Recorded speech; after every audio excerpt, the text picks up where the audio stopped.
Welcome to the second technical session of the International Conference 2021 on COVID and Mental Health, organized by the Finishing School. Finishing School has been organizing international conference for the past 3 years. Finishing School has been also focused on skill development in students. For that, now I would like to welcome Dr. Joe Kirakudan for chairing the session. Dr. Joe Kirakudan is a senior scientist at the Central Marine Fisheries Research Institute. He is also the controller of examination at St.THOMAS College, Autonomous Thrissur. He has a teaching experience of over 10 years and also has presented various papers at the national and international level. Over to you, sir. Thank you.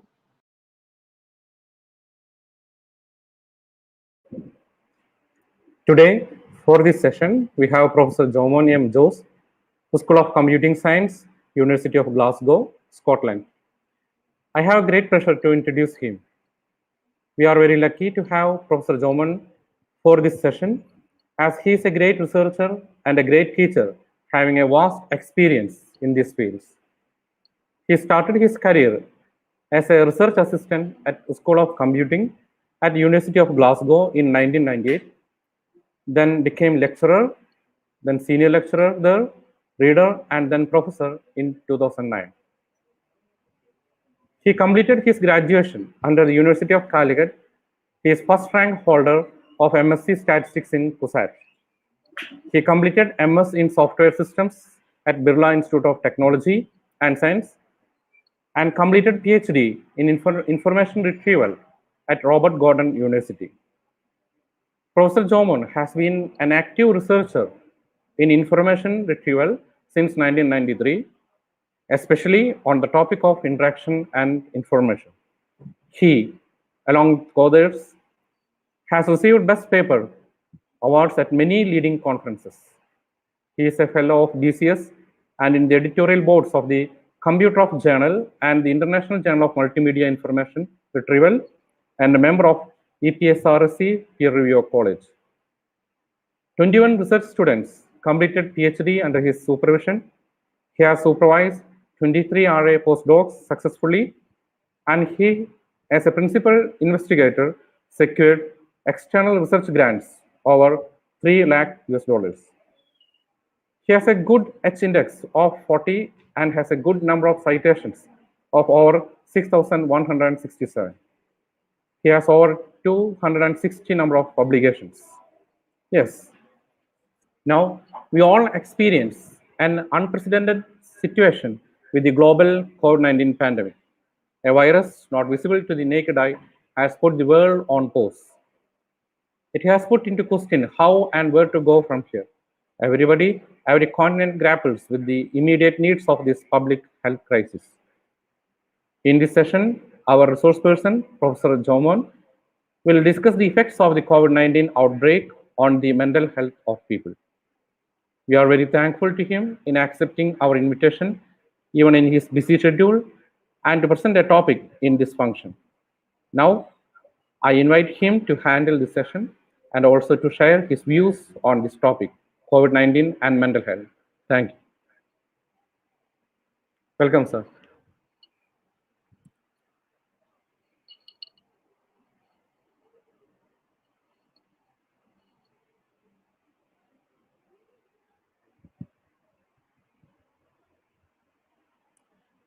Sir, no sound is now. Sir, unmute your mic. Please unmute your mic, sir. Okay. Thank you. Okay. Thank you very much, Dr. Kirakudan, for the nice introduction, a generous introduction, and good morning to you all. It is a big privilege for me to talk to you guys, well, it's good afternoon to you guys. It's morning for us here in Glasgow. So, okay, let's get to the business. I am going to talk next 40-45 minutes about COVID-19, how did we manage, and the associated mental health issues. Okay. I hope you can see my slides. Okay. So, this is one of the pictures shown in a recent newspaper article. Guardian is one of the prominent newspaper here. It shows that the anxiety and there is a high rates of depression, etc. during the lockdown, right? So let's ask the question, how did we cope with the COVID-19? Now, what kind of mental health issues arise during this COVID-19, and how could we study these mental health issues? Then I want to investigate some of the alternate mechanisms in which we can study mental health issues and make good decisions towards that. Then finally, I would put forward some kind of ideas for providing some more future research. Okay. Now, unfortunately, I cannot see you guys or anybody, so I'm talking to my screen here. So, how did UK do with respect to COVID? These three figures shows how exactly we did, or how exactly we kind of created a chaos with this, right? The top one figure, okay, the top right figure, it shows the number of COVID cases from the start, right? So if you take around 20th February, we started getting information about the high number of COVID cases in Italy, like as we got in India as well, right? Lots of deaths, lots of people getting COVID, right? Now, government had a lot of warning prior to that, but nobody understood the gravity of the problem. Even there were scientists who were saying that nobody should shake hands anymore. Even our prime minister said internally that, no, I shook hands with everybody.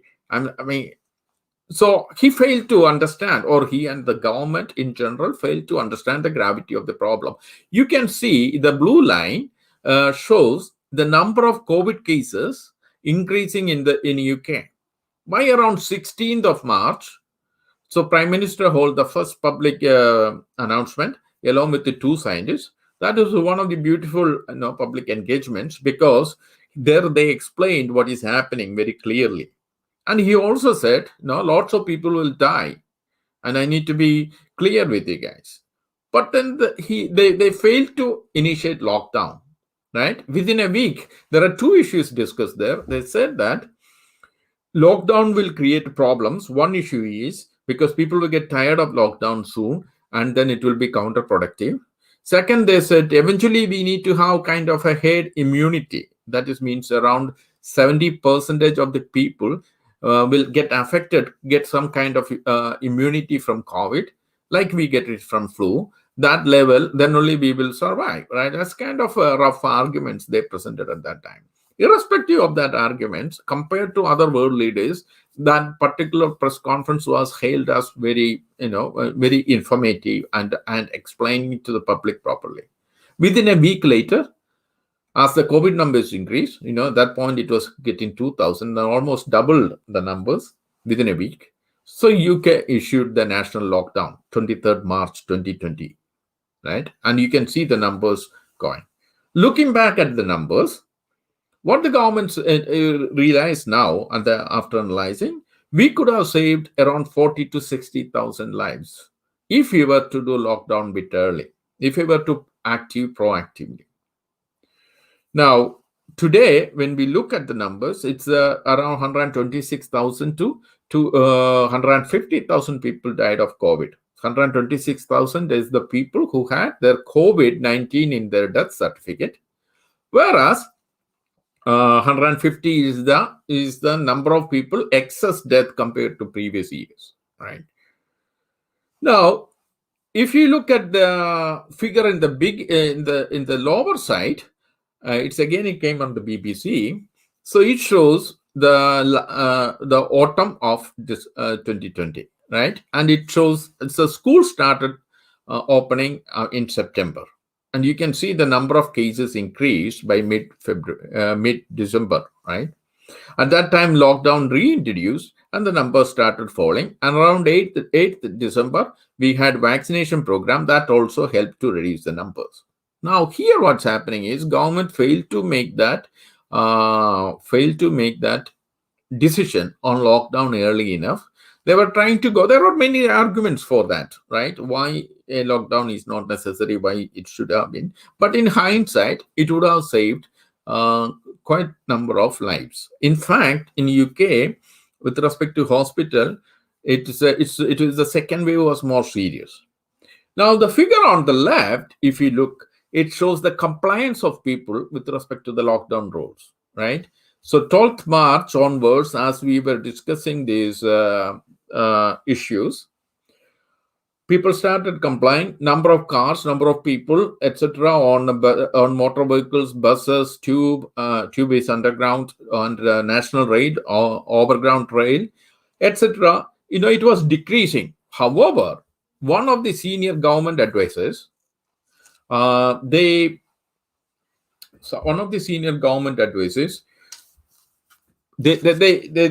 made a trip around 300-400 miles during that time. So it's the British public, when ministers or government officials, they say something and do something else, British public get very angry, right? So this news came out in 22nd May, and you can see that the compliance, the trust in government actions decreased considerably. So I am just giving an overall picture of what happened. It's all wrong decisions, right? Now, the question is, were we prepared for COVID-19? How did we handle? How did we handle COVID-19? It's difficult to control changing circumstances. Government didn't know what is happening, and nobody expected the gravity of the situation this serious, right? Politicians made decisions in anticipation of evidence. For example, delay in lockdown cost lives. Around 40 to 60,000 lives could have saved, right? Then, when we make decisions and reverse it, public confidence in governments lost. So that's a public confidence. It's a very important factor in resilience and in dealing with the natural disasters like this.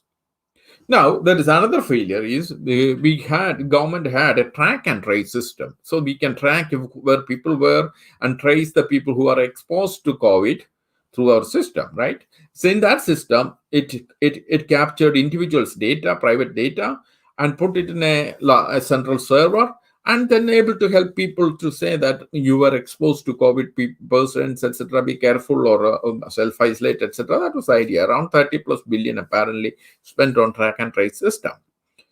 However, it was a big issue here because end user acceptability was much less. But it apparently changed. The reason was that is people were unhappy providing their private data to a central government server.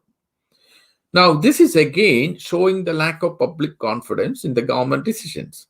The same system was used in Australia, Korea, and New Zealand, and there they didn't have these issues. So it is important from a public perspective to get their approval and their integration into this decision-making process. The next question we want to ask is, are we ready for the next one?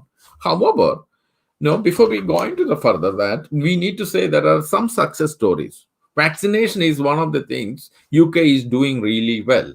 So if you look at the graph on the right, the blue line shows vaccine doses administered per 100 people. So we are now at this point vaccinated 50%, more than 50% of the population, and that shows considerable decrease in people going into the hospitals and the deaths. And the next, it's compared to US and other European countries. UK is one of the top in vaccination. Now, how did this happen? UK government, even March 2020 itself, made funds available for vaccine research. So they have gone proactively and give money to the research group in Oxford. They made people work together, provide facilities for that. In addition, they made arrangements with the companies upfront. So, for example, AstraZeneca is producing the vaccines that created by the Oxford University. So, the UK government was in consultation with other prominent countries like Johnson & Johnson, Mmr, etc. But none of these American companies give in writing that they will supply UK government enough vaccine doses for vaccinating the population. Remember, last year, American president was Donald Trump, and nobody trusted Trump, even in the UK. So he could grab all the vaccines, and the rest of the nations would have suffered. So in order to avoid that, UK government made arrangements, companies, and upfront made a contract. Now that made this success of vaccinating around 50% of the population. Now you can see this on the left figure, the approval rating on the uses on the government, right? On 23rd March, 16th March, the Prime Minister along with scientists give the press conference. You could see that approval rate is shoot up because that is well explained, that process, even though there were lots of pros and cons. But then the approval rating of the government decreased considerably, especially after senior advisor made a trip. When they were advising all the people to stay home, senior advisor made a trip around 300, 400 miles and refused to resign from that job. He has gone now, but at that point he refused to. Public trust decreased considerably. And now the 8th of December, the vaccination started. You can see that it is increasing considerably. So that's what happened in UK with respect to COVID, right? That's the way this part of the world managed COVID. But what else changed with respect to the life? Like you in India, we were also working from home. In fact, last 3 or 4 months, we were not able to go. The lockdown was so strict. Okay. However, this change is now becoming more or less permanent. So in our university is basically telling us, people should work from home as and when they could continue to do so, at least for next few years. Universities make a lot of money now, less insurance costs, less heating and other kind of fuel bills. So everybody working from home, and the productivity didn't affect at all. Okay. There are economical consequences. You see that empty street. This is one of the London streets, empty here, right? Then it has an impact on local businesses. If we are not enough people going to work in city centers, there are local businesses. They were depending on these workers in terms of customers. Then that impact on local business and the survival. Okay. And big companies realize that they don't need that big, the real estate expenses. So they were also cutting their real estate expenses. Now they can have workers coming once in a week or something. And then this will save them quite large amount of money. So this change is going to be kind of permanent or semi-permanent from now on, at least this part of the world. Other positive effect was on the traveling, less commute. On average, I spend around 1 hour door to door. But this is for a survey results in one of the US states. It is 1 hour and 45 minutes each way if everything goes exactly right for commuting people spend on average. So that's quite large amount of time, 2 to 3 hours per day. So that traveling reduction means less congestion on the road, less pollution, and less parking troubles, right? It also affects the family and social life because people find it difficult to blur the boundaries between work and the personal life. So the people are also learning as it process. But the question now we should be asking, how did it affect the people? So the way to this managed is because of the technology, right? We are working in a connected world. I can talk to you now through this video because of the internet, and almost everybody carried a smartphone in their pocket. And there are things like instant messaging, video chat, etc. So technology played a crucial role for us in dealing with the COVID.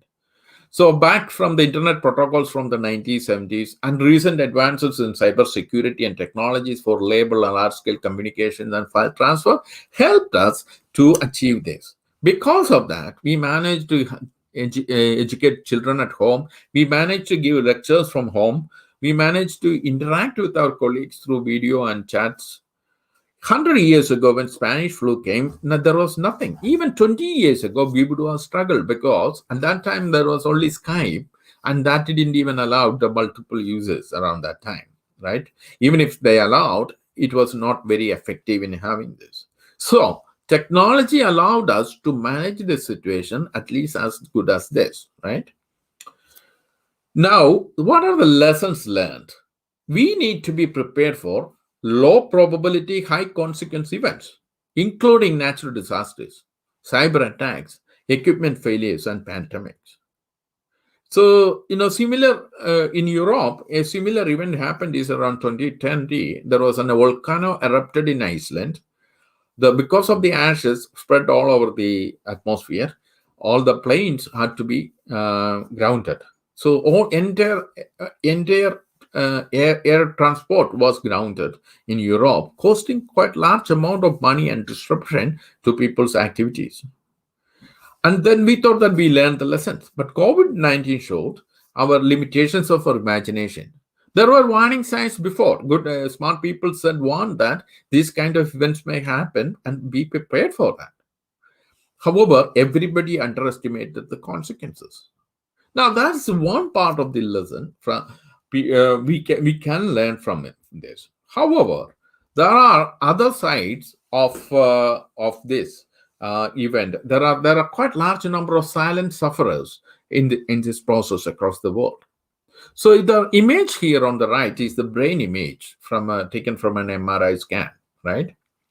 So recent study by Max Trackett at the University of Oxford said that 1 in 8 people who have had COVID-19 are diagnosed with their first psychiatric or neurological illness within 6 months of testing positive for the virus. And this figure increased to 1 in 3 if any of those patients had prior mental health issues. Now, this study is done by analyzing electronic health records around 240,000 people in the US who are hospitalized and non-hospitalized in the US. This is a huge number, right? 1/3 of people who had previous mental illness will have serious psychiatric or neurological illness within the 6 months of having the virus. In addition, if you look at the other mental illness like depression and stroke, despite not having gone to the hospital, 1 in 9 patients were also diagnosed with such mental health issues. So mental health issues were more like a tsunami, right? So one of these findings from Richard Bendals, a professor of clinical psychology at the University of Sheffield, and his colleagues across different universities in the UK and Europe, they said this was the greatest threat to mental health since the Second World War. The Second World War is the most traumatic experience for the Europe because all the nations were at war with each other for a long period of time, a lot of poverty, disruption, killings, etc. Now, how did they come? So they said their findings was higher rates of depression, anxiety, and stress than had been reported in previous UK population surveys. And this is being increased if any of these patients were suffered from previous mental health issues, who were poor, young, or who had small children. This means the effect of COVID on mental health are different for different sections of the population, right? Different slope for different part of the population. It's extremely a serious scenario. How did they do that? They were monitoring the mental health of the UK population since the beginning of the crisis, understanding how the pandemic affected the well-being of ordinary people. Now, how did they do this? How did they study this, right? So that's the Richard and his colleagues, right, across the many universities. What they do is they do this study. They design the research questions in what order that need to be done, and they give it to a survey company. So they have professional surveys, right? From 23rd March, that is the first week of the lockdown, they recruited around 2,000 adults, and these adults are recruited from different sections of the population.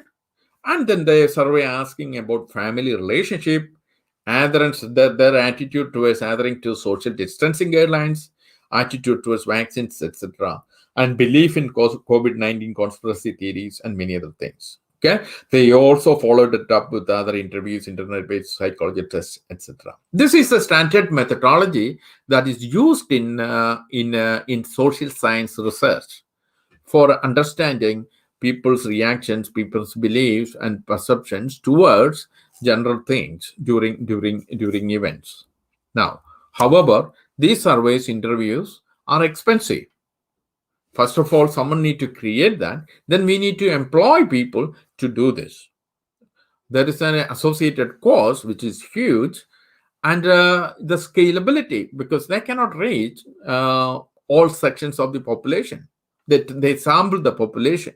So the question now is, could we study this process through other means? Is it viable to study mental health issues through other means? So before we go into this, how prevalent is mental health issues in the population? So 1 in 4 people will experience a mental health problem of kind each year in England. 1 in 4 people. That's around 25. That's a 25%, right? 1 in 6 people report experiencing a common mental health problem, like anxiety and depression, in any given week. These are the huge numbers. That's only not for England. It is a scenario played across the world and across the world. So there is a serious issue with the mental health even before COVID. Now, what happened? The effect of COVID. So this is the comments from Dr. Edwin James, the president of the Psychiatric Association. A combination of the disease, its social consequences because of this isolation and the economic fallout, were having a profound effect on mental health that would continue long after the epidemic is reined in. So the mental health issues, because of the social distancing, because of the lack of understanding of the effect of COVID, hospitalization, and all other things, people were all normal services were suspended, and all our hospitals were tailored towards addressing the COVID patients. Now, this created a serious issue for other things like physiotherapy or accessing a mental health counselor, etc. So, as many as 10 million people, including 1.5 million children, are thought to need new or additional mental health support as a direct result of this crisis. That's a huge number. British population is 55 million. Okay. So that's around 20% of the population need mental health support. So data from National Health Service reveals that the number of people in contact with the mental health services has never been higher. And some hospital trusts report that their mental health wards are at capacity. So now, in addition to around 1.3 million people need to have had mental health problems, never had mental health problem before, expected treatment for moderate to severe anxiety, and 1.8 million treatment for moderate to severe depression. So this shows the severity of the problem due to COVID and other factors, right? So there are a lot of questions we need to ask. So one thing it is clear is the scale of mental health issues are huge. And it is being reported that tsunami of mental health issues are coming towards us. It is also clear that different slope for different populations, because there are poor and the people suffering from mental health issues, and those kind of people suffering more from mental health. The question now is, when the next crisis of a similar scale befalls, are we ready or prepared to withstand the shock? Or can we get ready to deal with situations like this in the future? So the question now is how to study mental health issues other than surveys or other kind of hospital health records. How do we support population more proactively?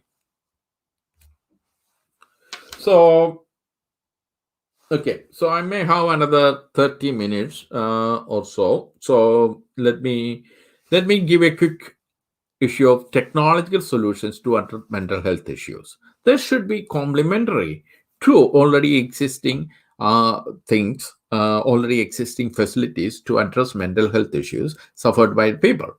Okay, so one thing in when you talk about mental health, like in Kerala, there is a stigma associated with it. Okay, so it is not easy for people to say reporting mental health issues and say I need help. It requires a lot of courage. People may be worried about it's seen as weak, or people may be worried they may affect their job. or affect their career. Okay. However, a growing body of work has demonstrated that social media is an increasingly adopted platform for people to air their grievances or life's difficulties. In fact, some people analyze Twitter postings of individuals suffering from depression to build models that predict future occurrence of depression in the population. Okay. So in this context, so the argument is, why don't we use social media data to study the prevalence of mental health?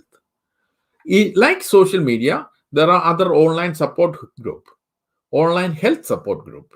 Okay. So they want to foster well-being, a sense of control, self-confidence, social interactions, and improve feelings for affected population. For example, Asthma UK Health Community, they discuss asthma and the kind of medicines and the treatments and the things like that, and give a mutual support to people suffering from Asthma UK. So people are likely to discuss mental health problems if they do not feel comfortable discussing face to face. So the perception of individuals being supported by others are very important and indispensable in encouraging mental illness health recovery. So even in this context, there are some other online support forums, social media online support forums. So many of you must have heard of Reddit. Reddit is where you can post news, links, etc., and then other people can comment on it. So posts are organized by areas of interest or sub-communities called subreddits. So Reddit has many of the characteristics of an online health forum.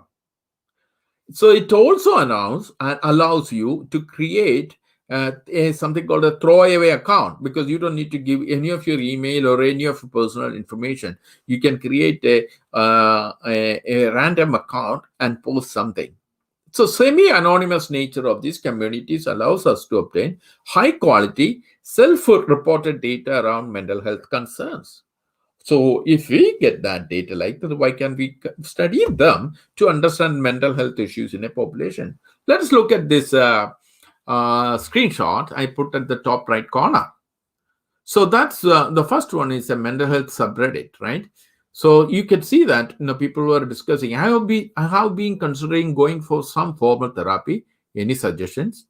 Every day I feel sad and lonely, another person, right? And if you go to the bottom of that figure, suicide watch, there is some guy saying, I know I was never meant to lead this life.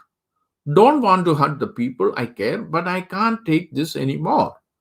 So this is in a forum where it's called Suicide Watch, where people post their feelings, other people give them positive support so that this kind of suicide and that kind of mishaps can be stopped. So the first question we asked is, are there enough data created in these communities?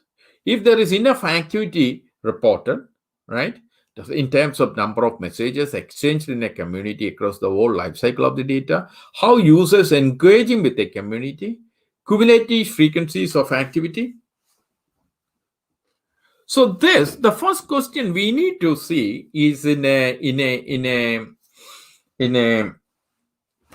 social media data study is, we do have enough data which is more or less accurate and reflective of what is happening in the population.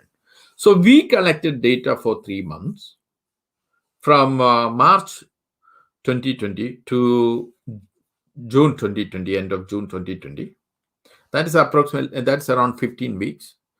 So we have 2 forums, Suicide Watch and post-traumatic stress disorder community.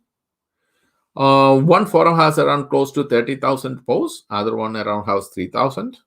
And we have number of users, 37,000 users in one Suicide Watch and around 5,000 in PTSD. So we were using some kind of methodology used in prior work by Sagar Jagorkar, who was a PhD student at that time in the King's College, London. Now what we did is, we analyzed this graph and we use a technology called user interaction graphs to create. So if you look at the top figure, it shows each post or a comment as a node, and the number of replies got that, and the size reflect the number of replies a post received, and the gray lines are the messages passing between them. So if you look at the suicide watch, that number 8 on top, you could see that quite a large number of users getting a lot of comments back, activities. Similarly, on PTSD, you get a slightly different figure interaction phenomena. So this is a much more macro perspective. We are looking at how users interact with each other. Now we could zoom in to certain regions. So if you look at the suicide watch, you can see that 4 major users talking to many other people. Okay. Similarly, on the right, D, if you look at this as a sample section of the PTSD, you see there are in the towards the left, there are quite large groups of people supporting others, and you see there is an island on the far right, a person supporting a lot of users, but they are not connected to the rest of the population. So these user interaction graphs clearly distinguish the users with the most replies, and we could know the dynamic and interactive structure of the communities. Okay, so that's one. We could also look at the behavior of the community. So if you hear this, if you look at these figures for two groups, on the x-axis we have the week number, and the y-axis the number of posts, the cumulative frequency information, right? You can see that every week a certain proportion of new information or posts are coming in that forums. So that shows, right? So the blue line is basically actual observed data, and the orange line is the trend. So there is clearly a linear trend. So people are active in these forums, and week after week. Okay, so it's a community that is reflecting the activities of the members. Similarly, if you look at the average number of posts per user per week, in the suicide watch community, it's 90.6, whereas in the PTSD, it's 2.4. And that number is rather constant for PTSD community. That means, on average, 2.4 a user posts 2.4 comments or replies on that network. Similarly, if you look at this suicide watch number, on average, around 90 comments or posts are discussed in the suicide watch. It's a huge amount of activity happening in the suicide watch community. Now, there are certain users. There is a social media phenomenon. There are certain users generate majority of the activities. Okay, this is a work done by Ricardo Beza-Yates and his PhD student, Sos Trumbull, and published in Asian Hypertext in 2015. So what they analyzed, Facebook data, a snapshot of Facebook data, and realized that 7% of the users generate 50% of the content. Can you imagine this? So we all post on the Facebook once in a while. However, there are certain super users, 7%, they generate 50% of the content. Other 50% generated by 93% of the Facebook users. Similarly, for Amazon reviews, 4% of the users generate 50% of the reviews, and 96% generate other 50% of the reviews. Soon after publishing this result, Amazon started suing these fake reviewers, because 4% generate 50% of reviews means it was majority fake or automated. So they may be getting money from these producers and writing fake reviews for them. On Twitter, 2% of the people or users create 50% of the content. Again, these users are automated users. They generate these tweets again and again. 98% of the remaining users create other 50% of the content. And similarly, on the Wikipedia, if you look, 0.4% of the users generated 50% of the content. That is approximately 2,000 people generated 50% of the content. And the rest of the 50% created by around 99.96% of the people. So these users are called super users. In some cases, they are bad in Amazon reviews. But in some cases, they are good because in the Wikipedia, these first 2,000 people created that ecology. And now we have a resource called Wikipedia, which we can rely on many activities. So in summary, a small minority of users responsible for a high proportion of posting activity and thus support functioning of the communities. So now this is a kind of summary of suicide watches on both communities, right? Super users on both communities. For suicide watch, super users generate 80% of the content. For PTSD, around 70% users create. So not 70%. The super users create 70% of the content. Okay. So they are the ones running this community. Next thing we want to check is whom are they talking to? So what we could do is we can study something called a rich club effect. Rich club effect is a coefficient we could study how close these super users in a community. So if you take in a commerce, right, big companies supply other big companies, they supply other big companies. So what will happen is, if you look at this figure on the left, the red nodes are super users.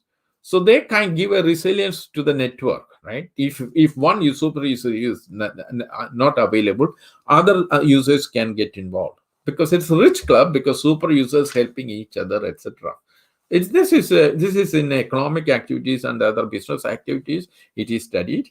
So higher rich club coefficient means super users talk to each other. Now we studied the rich club coefficient for the two domains, and our coefficient is less than 1. What does that mean? Less than 1 means super users in fact talking to other normal users, not between themselves. So for a mental health community like this means they are talking to people who are in need and supporting themselves rather than talking among themselves, which is a really good thing. Okay.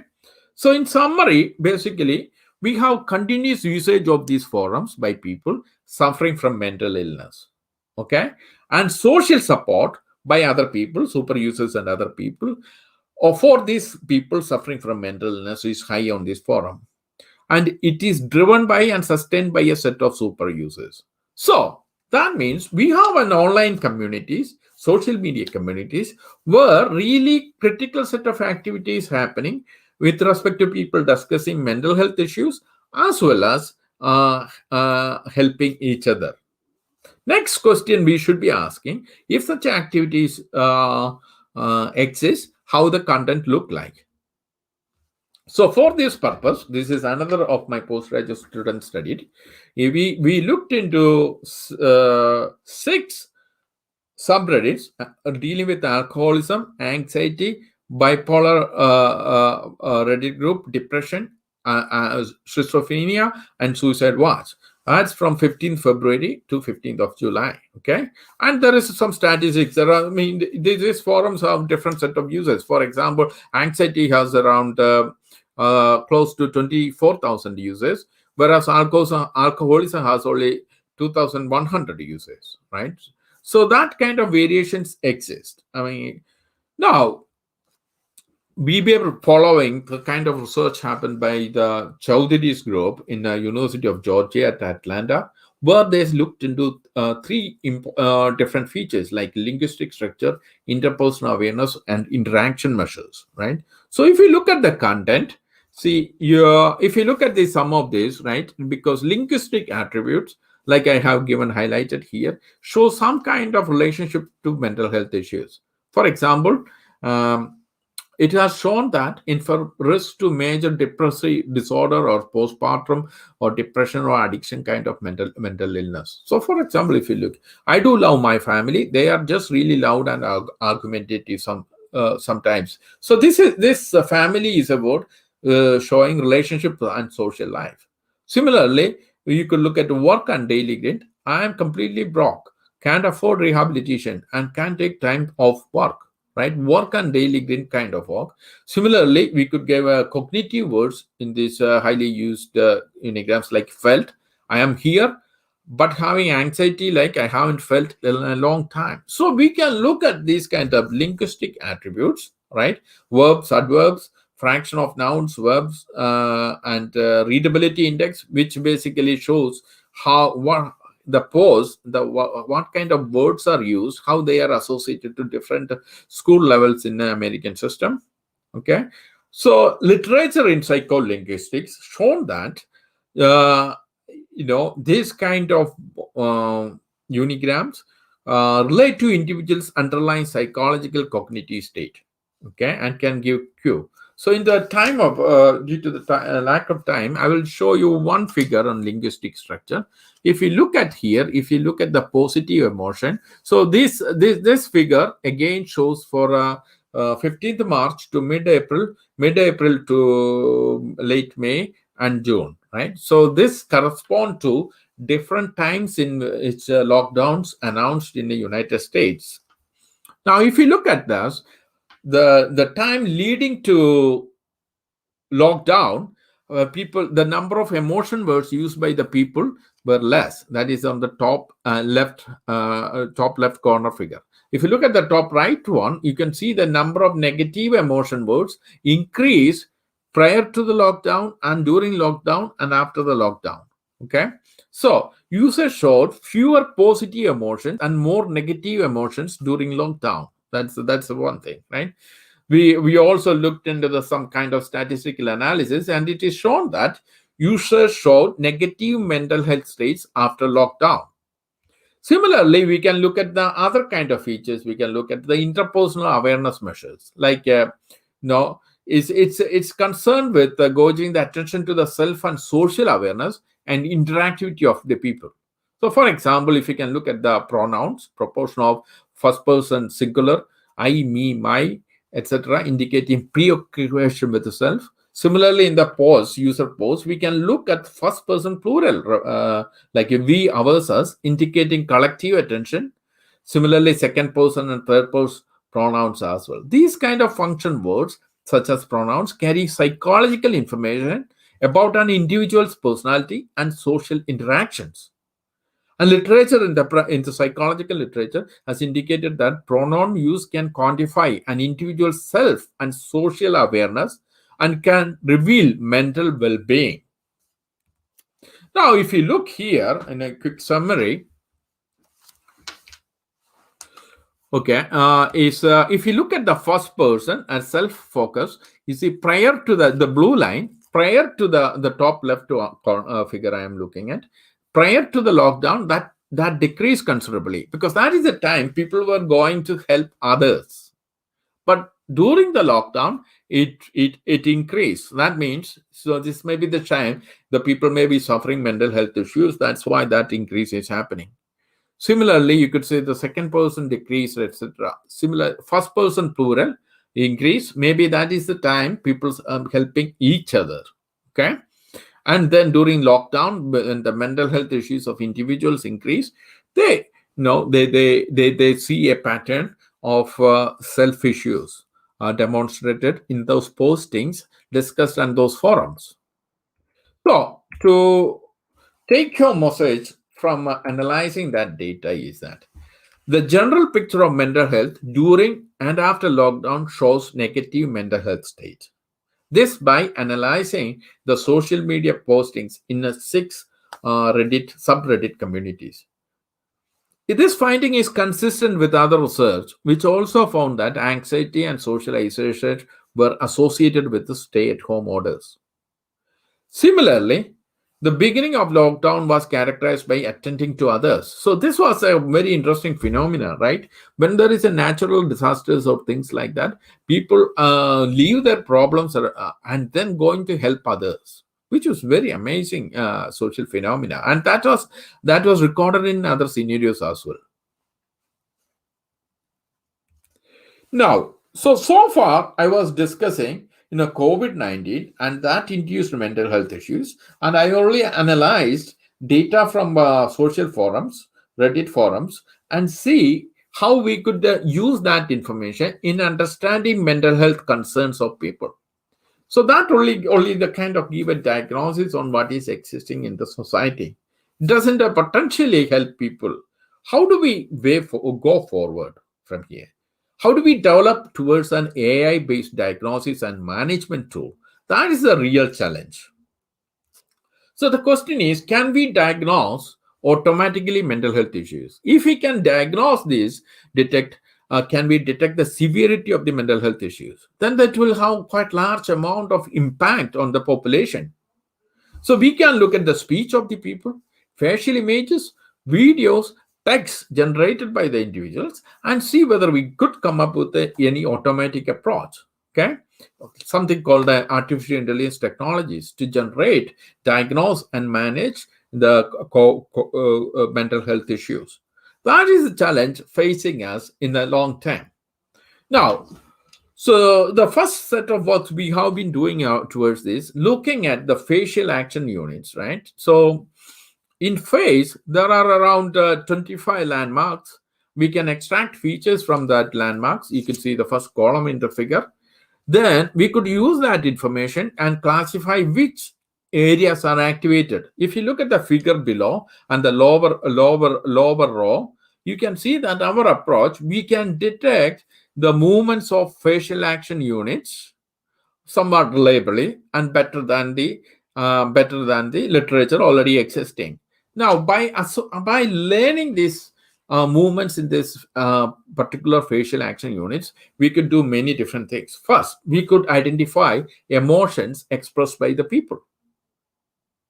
We could identify, if we can identify emotions, next question is, can we identify the mental health issues with it or not? We don't know the answer yet, but that's what we are going to try.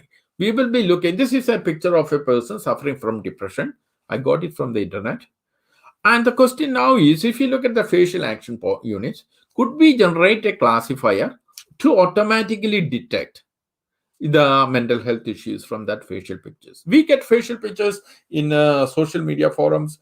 People may be happy to share that this is what I am feeling, etc. So we might be able to develop an artificial intelligence system which can detect mental health issues by looking at the images or videos or even speech, right? We haven't looked into speech at all, but images and videos, that is the one we are looking at. So what do we need to do? In order to do that, in technology, what we do is we generate a test data set from which we can learn a model. And the generic word nowadays used is AI, but we call that is a machine learned model that can then classify, and looking at an image, whether it is suffering from mental health issues, what is its severity or not.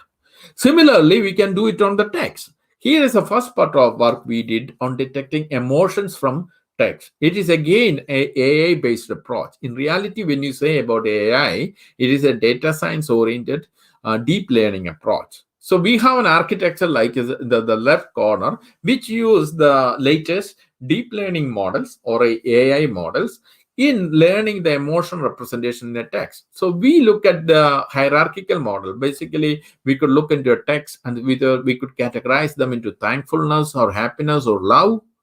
We could also look into the negative emotions like anger, fear, and sadness. So our model, the table on the right side basically show our hierarchical approach can detect emotions reliably and better than what is in the state of the art. The four columns shows four different data sets we played with this model. Now, that's a very interesting results for detecting emotion from a piece of text, particularly short text like a social media text. Now, next question is, can we use to diagnose severity of mental health issues from a text? So there are other people who were looking mental health severity detection from psychological forum data like us. But they manually created a small data set. So manually created data set for us to learn the parameters of the model. Then we can use that model for classifiers not seen from others. So this particular work, like Gopal Patra, etc., and his team, so they created categorized text into green, amber, red, and crisis category, around 4 categories of mental health issues. So our question we are asking, can we extend our emotion detection algorithm to detect the multiple scales of of mental health issues? For example, suicidal or depression, anxiety, fear, or stress. This may be low indicator mental health to high indicator mental health categories. How do we proceed? So we need to collect the data for that. We need to categorize them. So categorizing each text into one of these categories using experts is a costly affair. So the proposal we are using is try to use the social media data. So if you look at this, the two data sets I have just got it from Twitter this morning. If you see this, you see the hashtags we are using, right? Hashtag mental health, hashtag depression, hashtag anxiety. Similarly on the right, so this is kind of annotation the user gave, and then they give the text. I am just exhausted from fighting my way through my every single day. That shows exhaustion or maybe anxiety or depression. Similarly, if you look at the right one, you could see that people annotate their text with these hashtags. We can use that collecting set of data set and categorize them into different groups and then use that to learn a model. Okay. So similarly, we could use image data, video data, speech data, we don't know. But through that, we could build models which will self-diagnose the severity of mental health. Once we diagnose severity of the mental health, we might be able to help users to go and seek help. So that is the next part, managing the mental health. So currently people they go to, we call the doctors here, general physicians, GPs, or counseling centers. And the NHS, the National Health Service in UK, has provided link where people will be using, going, etc. How to call and chat to them or book an appointment with the counselors, etc. But now that is getting unresourced. There are the under resourced, right? So we need more automated help to help people. Other kind of charities also help manage depression. Take care of your physical health. Take a closer look at your thoughts. Identify unhelpful behaviors and replace them with the helpful behaviors, right?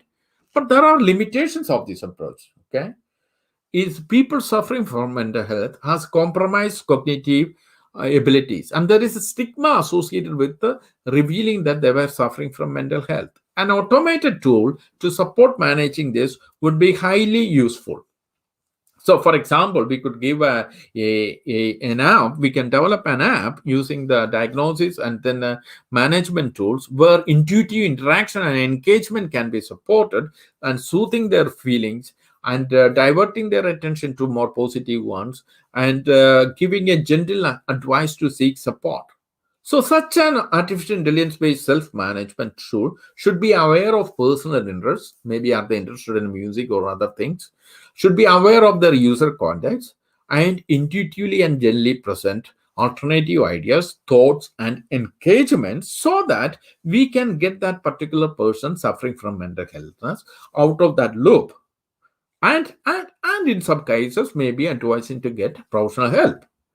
However, in order to do this, we need to also look into a lot of associated ethical issues. Particularly, we are dealing with personal data.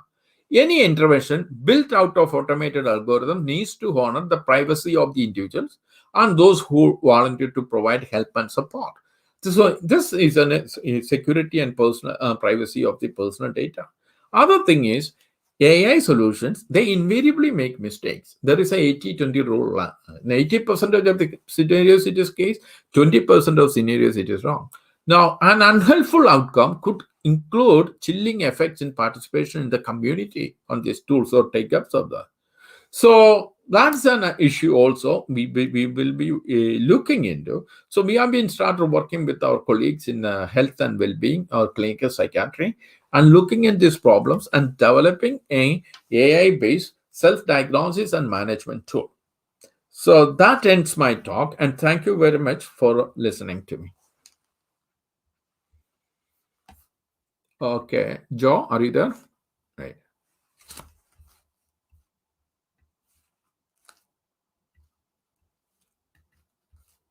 Hello. Can you hear me? Joe, you are muted. I am done. Okay. I Thank think you, I sir. time more than that you allocated 45 minutes, but Oh, no problem, sir. Thank you, sir, for the nice and informative session. We don't know how this last 1 hour has gone. Thank you very much. thank you. Thank you. If anyone have doubts, you can ask now. So, interactive section now. Yeah.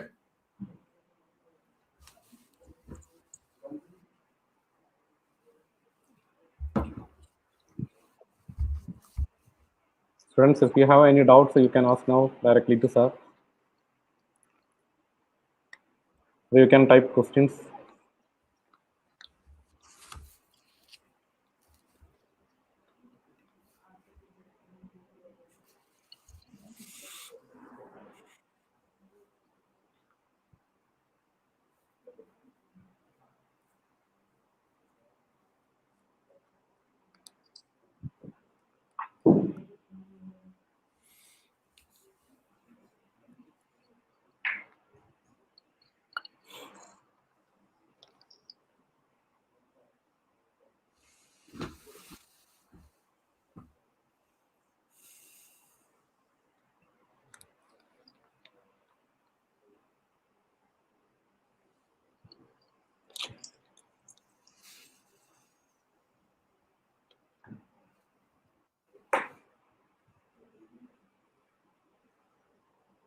It was a nice session, sir. You have explained it very well. And analytically, you have given more graphs and all. So it was easy to understand. And also, your language was also simple and Thank it was easy to understand. you. Okay. All right. So thank you very much. And thank you for having me. And okay. I guess I that's think, the end of the session, right? no questions now. Okay. One minute, sir. One question. Okay. Sir, one question from Gaudami Nair. How far COVID will affect our daily life? Well, I think answer to that is, it is going to affect our daily life now on for at least another 2 years. So what's happening now is governments and other health authorities are helping us to get out of this scenario by vaccinating. However, the take-up of the vaccines across the world is varies, right? So if the take-up varies, that means quite a lot of people will be exposed to COVID, and the new mutants of the COVID will come and affect our society, right? So it is going to affect whether we like it or not. The understanding in this part of the world is at least until end of the 2021, we will be more like a semi-restricted life.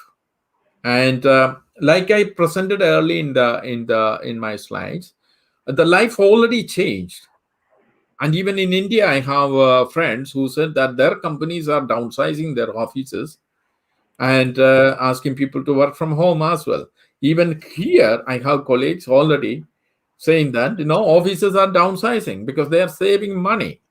Well, new economic activities will come. So this is going to see more and more people working from home. We are going to see, because of new mutants of COVID coming, we are going to see that is affecting our life, our social life, our family lives, etc. But as a society, we will have more resilience, and we will face that, right, in a restricted way or not. We will learn to overcome this. So, for example, one side effect of COVID this winter, the amount of flu cases were decreased drastically. People were washing their hands, they were using masks, so that reduced the flu cases. So slowly we will learn to deal with these kind of things. How, unfortunately, it will take some time.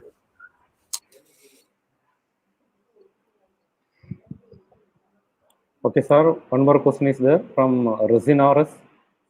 How can we deal with the fear against COVID vaccination? Well, we need to see this, right? So nothing is perfect in life, right? We get flu vaccinations every winter because every year, right, lot of flu new variants come. So we get flu vaccinations. Efficacy of that flu vaccination is around 50%. And nobody bothered until this point, right? And COVID vaccines, the efficacy is much more than 70. Then, one aspect people study is the safety. Safety is uncompromised. So only thing, even in UK, the minorities or like Asians and Africans have low take-up of COVID because of this misinformation going through their communities. We get the minorities and our friends, etc., asking, is it safe, etc.? It is safe because this is all across verified by many different governments. So safety is uncompromised. The effectiveness is in question. So even if you get COVID after vaccination, it is shown that severity will be much, much less. However, the new variant will be different. Okay, so we need to understand that, we need to communicate this. Unfortunately, there is a MMR vaccine. There was one guy who questioned that. He had a lot of other reasons to question that and scientific reasons. The effect of that across the world was huge. I had a doctor friend who refused to provide MMR to his son, who was same age as my son. So, some reason, this misinformation affects us more than anybody else. So, we need to educate ourselves and then address this problem without getting this COVID taken. See, in India, in Kerala, now people more than 45 people, 45 ages or 45 are invited to COVID vaccination. The reason is take-up is in other vaccine population, other age groups were much less. Yes, sir. One more question from Babu Vincent. Yeah. Do you have data on mental trauma associated with the COVID-19 in India? No, I don't have. See, this is the problem, right? So India, I don't think where government instituted any study in affecting this. Such studies like that cost money, right? And also you need to make that decision. The scientists in our part of the world managed to do that. Government were giving that kind of money to study that effect, understand that effect on population. I don't think in India we are quite there yet in proactively studying. That is why it is very important to study other forms of data and try to get an effect on population. One more question from Mohammed Sadiq. What is your advice on vaccination? Should we take it? Mohammed, absolutely. I have friends, doctors, who are working in NHS, consultants, and they advise me, and I'm going to take my vaccination. I was invited for next week, and I'm going to take my vaccination next week. Everyone should take it. You see why it is important to take it?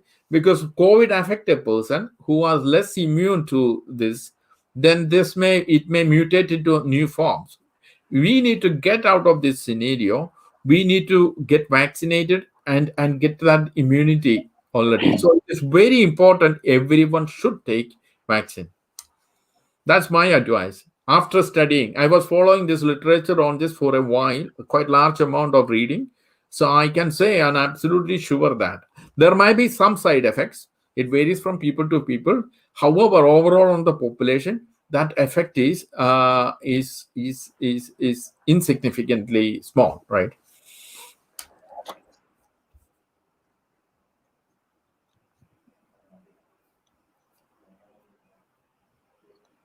Now I think it's all.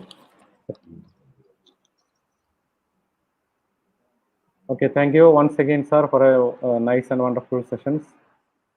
And at first, you have explained about the vaccination funds and arrangements with the companies and running approval process. Also, you have explained and compared the COVID-19 cases in worldwide, which is as explained the cases analytically. And sir has also discussed about the impact of COVID-19 on business and the financial crisis worldwide, family and social life. He pointed out the crucial role played out by the technology in this period. So reminders us about the lessons learned during these types of disasters. He explained about the researchers who use the mental health records electronically. The consequences made by COVID-19 pandemic at public were higher rate of mental depression, anxiety, etc. He also explained about the methodology used for the study and also about the technological solutions like online support groups, Asthma UK, Reddit, etc. How they help to the public to face these type of mental health issues. He also pointed out the possibility of artificial intelligence-based diagnosis and management tools. So it was a nice, informative session. Thank you, sir, for your class or seminar. So on the behalf of St. Thomas College Thrissur and our finishing school, I express my sincere gratitude to him for having a nice and informative session. Thank you, sir, once again. Thank you. Thank you, everybody. Thank you, Dr. Kirkoden and others for inviting me. It's very lovely to talk to you. I wish you all the best and have a nice rest of the day. Thank you. So, Joe, I'm now leaving the studio. Is that okay? Yeah. Okay, sir. Okay. Thank you. Thank you.